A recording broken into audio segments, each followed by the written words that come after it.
Hello everyone, Assalamu alaikum. Craving something simple and homemade today? Then this mini blog is just for you. So, I'm Jannat from Jannat Diaries. Welcome back to my another mini blog. আজকে সকাল থেকে আমার অনেক খিচুড়ি খেতে ইচ্ছে করছিল, but সকালবার রান্না করতে গেলে জাল স্বামী লাগে, তাই একটু প্ল্যান চেঞ্জ করে নিলাম। ভাবলাম মর্নিং মিলটা বাইরে থেকে ম্যানেজ করে নেই, আর রাতে নিজের মতো করে পারফেক্ট খিচুড়ি রান্না করব। বাট ইউ নো হোয়াট, প্ল্যানটা একটু অ্যাডভান্স হয়ে গেল। দুপুরবেলায় আমি গরম গরম খিচুড়ি রান্না করে ফেললাম। অনেস্টলি নিজের হাতে রান্না, ধোয়া উঠা গরম খিচুড়ির সাথে ডিম ভাজিয়ে টেস্টটা জাস্ট নেক্সট লেভেল। আর যদি সাথে থাকে একটু আচার আর স্পাইসি মরিচ ভর্তা, তাহলে তো পুরো ভাইবটাই complete. It just feel so homely and satisfying.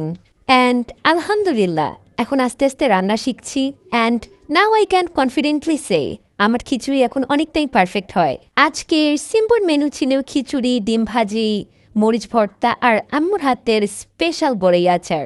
আমি চাইনি বাইরে থেকে অর্ডার করে খেতে পারতাম, বাট এখন মাঝে মাঝে নিজের রান্না খাওয়ার ক্রেভিংটা আলাদা একটা শান্তি দেয়। তাই এখন বুঝি কেন আম্মু অলওয়েজ বলতো রান্না শিখো, যখন যা খেতে ইচ্ছে করবে নিজের মতো করে খেতে পারবা। So yes, this was my little cooking story. সবাই সুস্থ থাকবেন, ভালো থাকবেন, অ্যান্ড আল্লাহ হাফেজ।